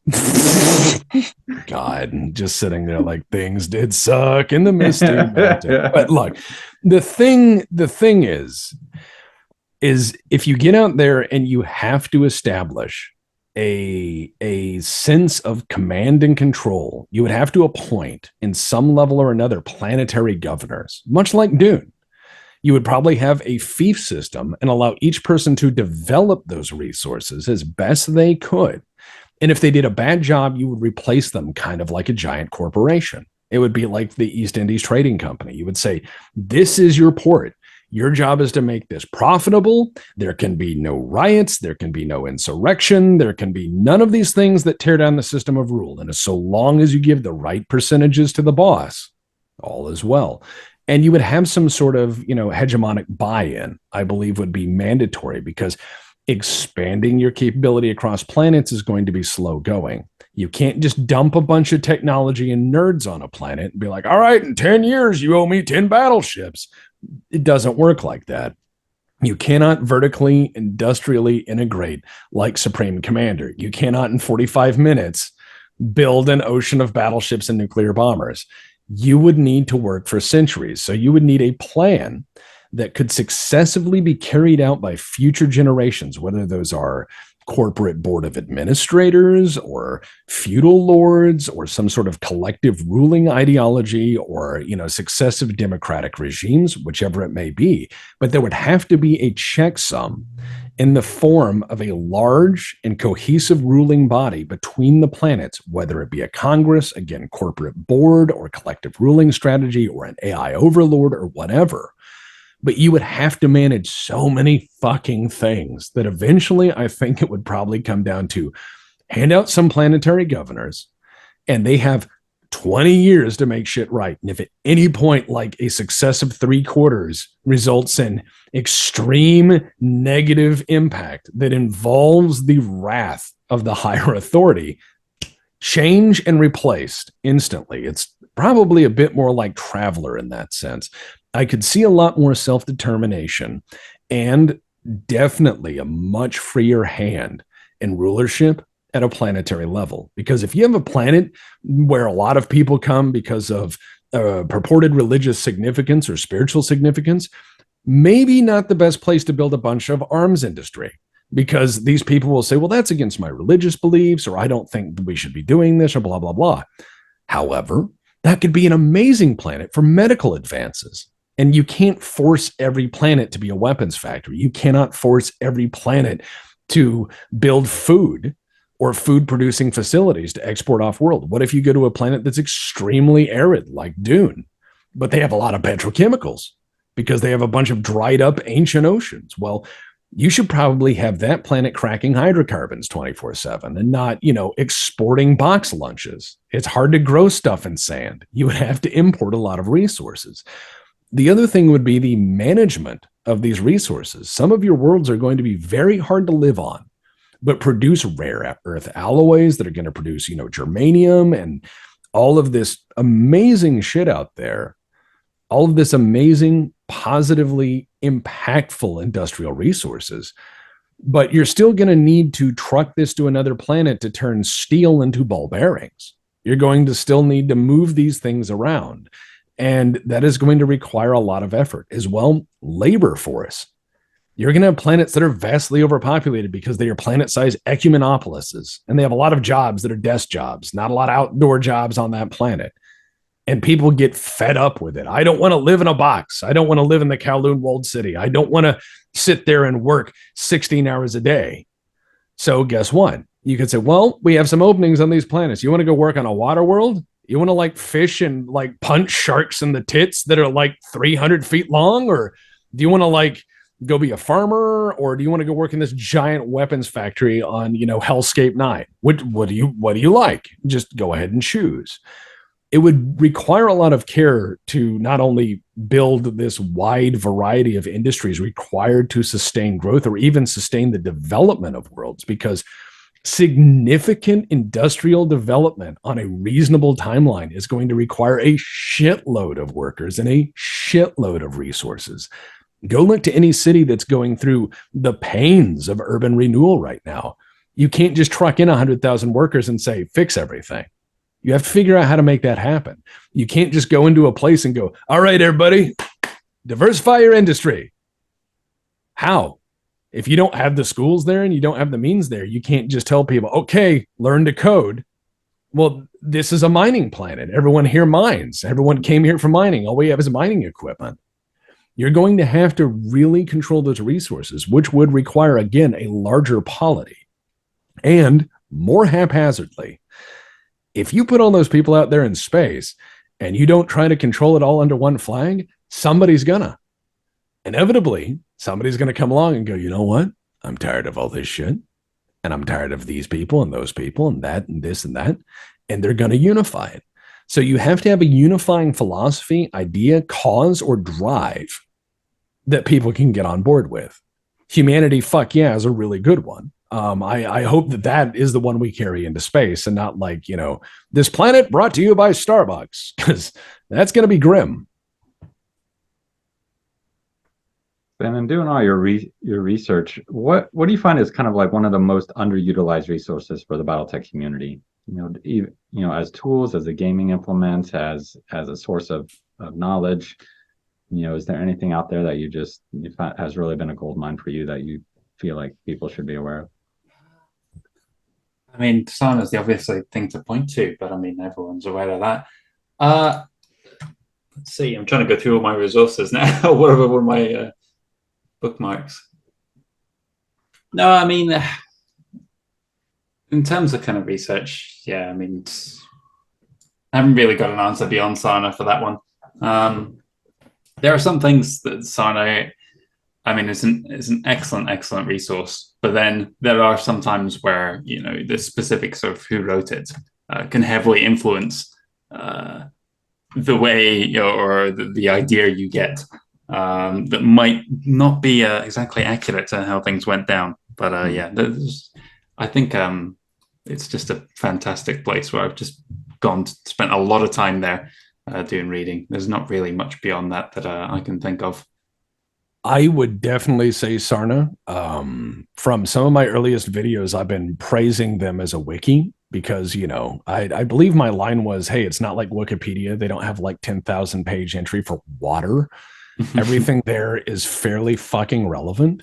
They've done amazing jobs in terms of collecting all the resources and presenting them. I love their map work project. Their map work project year by year, where things are, how many jumps, how far away. They also are excellent at citing sources. A lot of wikis are not good at citing sources. They'll just go, it's in a comic, or it wasn't a scene in a movie. And you're like, this is a really shit fan community to just write stuff like that. Sarna doesn't do that. They go, subtext 1, go down to the bottom of the page. Here is the book. Here is the page. Here is the year. You can find out where things are stated. It will clearly define where things are apocryphal or not. And it has differing opinions. They talk a lot about stuff. Sarna has an excellent staff that presents things in an excellent way in terms of getting your feet wet with basic resources. I would say, of course, the primary resource in any research done into this setting should not be Sarna, but the actual book itself. I know that a lot of people write things in various ways. Sarna is a great secondary source, and it does all of its citations and points back to the original sources. I would encourage anyone who's just curious to certainly go read Sarna and then go read the original source material that really excites you, because you may find your own lenses and perceptions and biases give you different insights. Another one is the master unit list. When you start getting into the nitty gritty of what mechs have what, by what year, who made by, how many guns, master unit list is amazing, because you can sit there and stat all your mechs out on cards, which I've done several times. You'll see the little cards I present in BattleTech, and I still make errors because it's a lot to go over. But the master unit list is great, because you'll sit there and go, why is this mech that way? And then you can build it on that card and go play it and go, oh, I get what this is for now. And they give you just the raw data there. So the master unit list I like. One of the best resources you'll find as well is other fans. A lot of people out there have a lot of knowledge and have been around for a lot longer than I, you, or hell, all of us combined have. And if you listen to a lot of the fans who love this setting, they will give you insight into things and say, oh yeah, well, this was written after these historical events, and this was kind of a nod to it. You go, oh shit, okay, I didn't see that parallel. A lot of these people who are the older generation of BattleTech fans, which I'm very barely borderline on. There's one generation before me, and those are the people who are around since Battle Droids. But just talking with people like, Tunt Davion, who's been playing the game constantly for over 30 fucking years, has a lot more insight into how mechs work than somebody who just started playing MechWarrior 5 a few years ago. They have a lot of insight through editions of rule books and how the battles actually play out in tabletop. He knows everything in terms of that shit. And running into people who are such passionate and driven fans who breathe this stuff, not just casually dip their toes in now and then, or YouTubers like us who dabble in these resources, people who have lived this world through, regardless of whatever company has held the rights, through WizKids, Clicky Tech, and all that other stuff, who love it and keep it alive and have kept that light alive. Their insight is fundamentally necessary. And I think it's necessary to hear those voices. You must always hear them. Yeah, I'm going to agree with Tex on that one. When I think about how many hundreds of hours of reading I've put in, and just what a tiny fraction I know compared to some people out there, it's really important. Or there's just so many knowledgeable people in the community. And you're asking about good resources. Well, Sana came up. I think it's worth pointing people towards the Sana Discord as well. It's a place where I've been several times, to ask for clarification on things. And like you say, people who've been around, lived and breathed it since the 80s. It's incredible the kind of depth of knowledge they've got, and they just seem to be able to just draw this out of their minds, like the most obscure details. Absolutely. They just so many people helped me with the Charger episode, because I started asking people I knew who played the shit out of the game forever. I said, everyone says the Charger is just a shit mech and it's bad, and every single one of those people smiled like somebody on payday and goes, let me tell you a story, brother. And they start telling a story of some Macho Man shit where someone does the flying elbow and drop kick someone with a mech. Those are Charger stories. That's what inspired me as well to continue writing that. I had a lot of second guesses about maybe it is as bad as people say. Maybe it is just kind of a throwaway watchword. But then I realized, well, why are these people whipping people's asses with it? And I realized that, sure, there are some imperfect weapons out there in this world. There's some stuff that may be old or not as high tech or not as great, but then you go see a war breakout and, well, shit, that shit works just fine. Then you wonder, why do people have a negative opinion over things? And you have to look at through what lenses they're viewing things. And again, the Charger is not the greatest mech in the world, but 80 tons slapping the shit out of you is incredibly impactful. That is a lot of ass whipping. And if you're playing in games where melee is, secondary and a last ditch thing, or not even possible, then you're not going to think much of it. But if you play tabletop and you've got a little bit of, I'm the cream of the crop and I'm going to rise to the top, and you get in there and start doing Macho Man stuff, it's amazing. It's absolutely amazing. And you realize in BattleTech, you can rip parts off of mechs and then beat people to death with their own mech. That is what the Charger's for. There are mechs that are built for just going toe to toe in the squared circle. And you need to have that sort of lens that, yes, there's very imperfect tools. Sure, you can pick a lock with an automated lock picker, and you can sit there with a stethoscope on and listen to all the locks and pins, or you can sledgehammer the deadbolt through the door. Both work. Both work. One is certainly a lot louder and a lot more crude, but both work.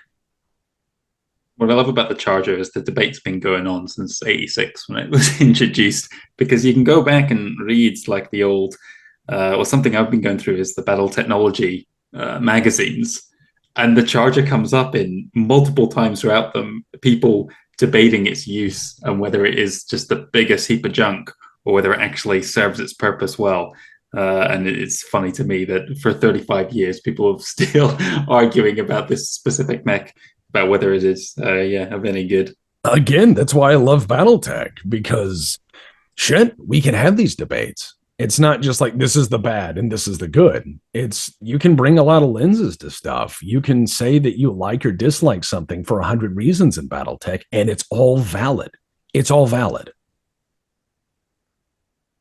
So Sven, you've been in the game for a year now, and with regard to BattleTech and techs for several years beyond that. What would you like to see as fans and content creators from the IP owners? Be it in our case more CGL, for other cases it might be more PGI or HBS. What do you think that those IP holders could do to better support the content creator community? Oh, I think they've been doing a very good job. I've seen them shout out a number of good channels lately in the Mercenaries Kickstarter. Mm-hmm. In terms of supporting community, I'm not sure what much more they could do. I mean, they're providing us with the content, so yeah.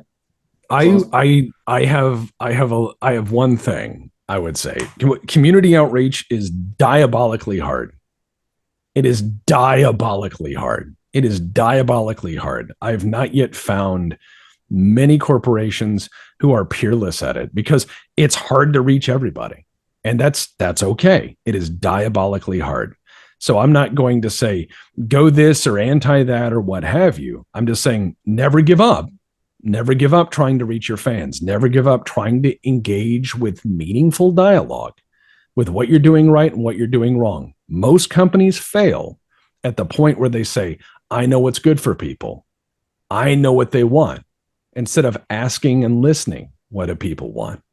That is usually the tipping point for any corporation. If you want to go see how this works out, there's a wonderful documentary on World of Darkness that covers how World of Darkness as a corporation had its incredible meteoric rise and then collapsed. It's a fantastic documentary. And one of the things that becomes very, very apparent was at a certain point, they stopped listening to the fans and they just started saying, well, this is what people want. And they were wrong. You have to always engage that. But I have one thing I will beg. Harebrained schemes. If you can hear the sound of my voice, I ask kindly, on bended knee, with great reverence and humility, please make another game. That's it. Doesn't have to be right now. Doesn't have to be tomorrow. Doesn't even have to be this decade. But please make another game, because BattleTech 2018 sparked such joy in me when I first started playing it. And I still play it today. I am not a person who plays a lot of games for a long time. I'm not that kind of person. I find a lot of games are overhyped nonsense. I find a lot of games are boring shit. I find a lot of games are paper thin. I find a lot of games are compromise, where they promise 10 million things and deliver one thing and then pay a lot for advertising and walk away. HBS BattleTech, harebrained schemes. Please give us another game. Do it again. Just give us a little bit more polish and a little bit more content, and you'll do fine. You don't have to do 4 times as good. You don't have to do 4 times as big. You don't have to rewrite the whole universe. Nothing. I'm not asking for a damn thing other than just one more, please. One more helping of that would certainly make me feel so much better in the BattleTech world. That is what I want. Harebrained schemes. I am asking very kindly. Please and thank you.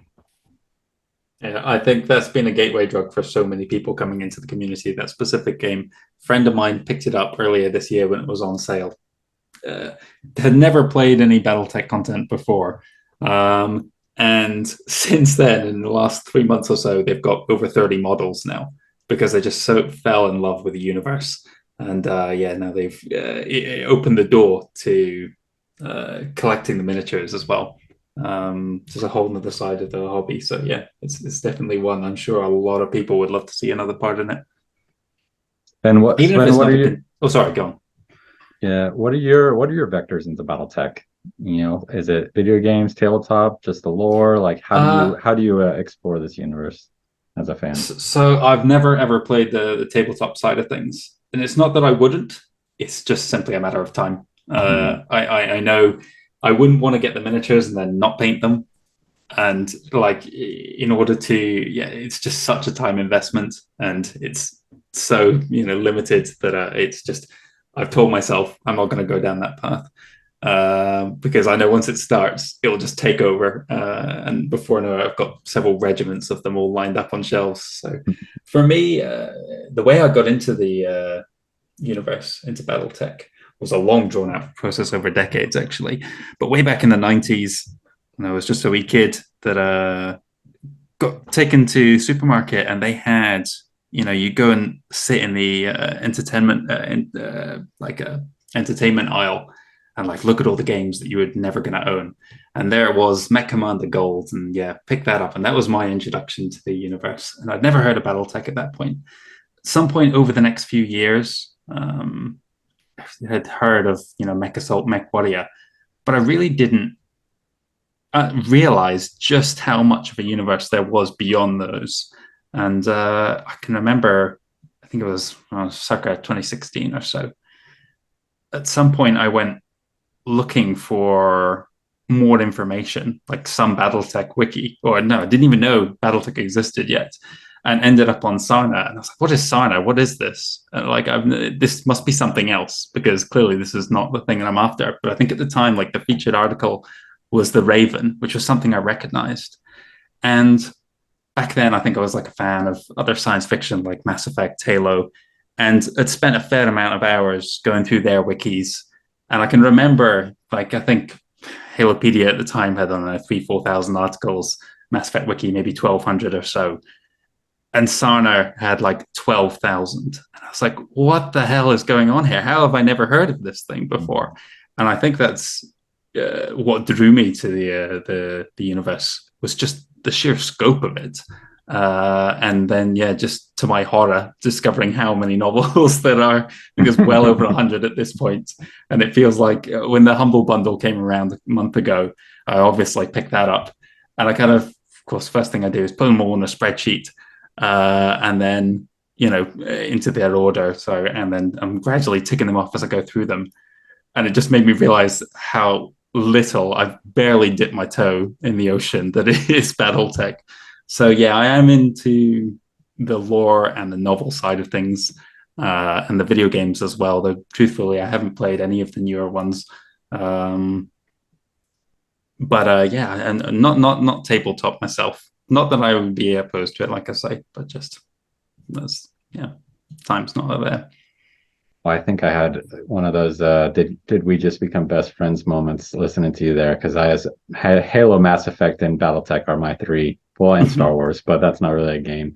Though I did play X-Wing, but oh man, Mass Effect. I would play that, every week if it wouldn't basically end all other interactions in my life. I think you're going to need to start up a second podcast right now so we can talk the next 2 hours about Mass Effect. Let's do it. We'll I think it's a little bit off topic, but I feel like once we start going there, we're going to just continue for hours. Well, I'll do it just for fun. I'm always tempted to be like, should I add non-BattleTech stuff to Renegade HPG? And I'm like, no, I'll stay true. I'll keep in my niche. And but that's not to say I don't have 5 YouTube channels. That kind of reminds me. A week ago in the grocery store, I saw a guy who had one of those N7, Alliance hoodies. Mm-hmm. Yep. So I passed him, and he nodded at me, and he's like, "Hey," and I said, "Shepherd," and just kept walking. and he was like, "What?" That was awesome. A perfect impression as well. Just one word, but it was quintessential Rex quote. It's my favorite. It's my favorite impersonation. It doesn't require much effort. That's awesome. Very good. Well, let's wrap there, guys. This was a very fun conversation. Actually, I'll get Tex. Is there anything you wanted to ask? Any kind of something of Sven that I might have missed that as a fellow creator and lore man? I have one thing I just want to encourage you. One thing. Never, ever stop.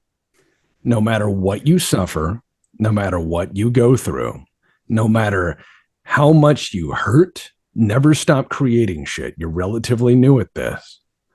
And I mean when I say that we're all in this together, and I am but a humble and weak and weary voice in the choir. But never stop creating. Always find new things that inspire you. Have friends that pick you up when you're down. But never, ever stop. That is what I just want to champion your cause. I very much like your work. I think that you are a talent, and you are certainly something worth of lauding or tribute. But please, please, sir, never stop creating. YouTube sucks. The wins are unfair. The clicks are nonsense. Everything is made up. Regardless, never stop. Thank you for those kind words, Tex. I would pick that up and continue it, though. I'd say if there are people listening to this right now who thought about making their own YouTube stuff, it is a fantastic creative outlet. And just like Tex says, sometimes it's totally random what goes on behind the scenes. Oh, God, completely arbitrary. But you don't need that. What I realized, I used to watch a few smaller channels, and they only had about 400 or 500 subscribers. But I realized just in participating in that kind of little community, just how much fun it can be to have a small channel. And the fact that mine's grown to the size it has is still kind of absurd to me. But you don't need, 1 million views to have fun with it. It can be just tremendous joy just interacting with that core little audience. And yeah, Absolutely. I would recommend it to people. Give it Absolutely. a go. And I think both of us always would be happy to see more people in the community creating things. I want to see so many more voices in this community. It's like I've seen people start to emerge that are amazing. Where you have like DJ Jason Sky, who is doing like BattleTech vaporwave remixes and shit. Yeah. And I'm like, yes, that is excellent. I think that is what I want to see. I want to see people out there tearing and stitching this place up and making it theirs. I've seen so many insane, cursed, blurst, and wonderful things out of this community, from the 100-ton urban mech to the Urbian Lamb to, I've seen so many beautiful things made by people, and I want to see more. I want to see 100 times more, because that is the gift of the BattleTech community, is that anybody can come along and make something that fits in this universe and make it theirs and make it beautiful. And it will inspire more people to do the same. And that is exactly what we need. We need more. Yeah, it's such a big, expansive universe that there's so many, the two of us could make videos for the rest of our lives on it, and we barely scratch the surface. There's so many little niches and stories that could be told. There's plenty of space for new people to join the scene, so to speak. And I see new names emerging constantly. Yeah, that's a piece. Totally. Yeah, the BattleTech guys are just hopping in on the podcast scene. And there are always new YouTubes popping up. I love, beyond just BattleTech, but whenever I find a video that's just exceptional video, and then I see someone that they only have like 300 subscribers, I'm like, oh well, I don't comment enough. I think that my advice to the fans out there is definitely, when you see something you like, say something nice, because it does really help. But whenever I see great content, and then I'm like, wow, this person just started, I'm always like, sure to kind of comment and be like, this is amazing, keep it up, because YouTube is a interesting property. I'm optimistic that Twitter might be able to kind of replace some of it. Their subscription model seems to be very good for the creators and good support, maybe like early YouTube levels of kind of support and return of incomes there. So fingers crossed, but I think people need to embrace Twitter as an alternative before that happens, but we'll see. Time will tell. Well, gentlemen, thank you again. Tex, thanks for coming on as my wingman here. And Sven, thank you for all your work in the community. Thanks for providing this entertainment for me as well as for everyone else. And thanks for chatting about it today. It's been fun. Thank you for inviting me on. It's been real good to chat to both of you. All right, and thank you very much. It was my honor, and I appreciate it. I deeply do. Okay. Take care, everybody. This is Renegade HPG signing off, and we'll catch you next time.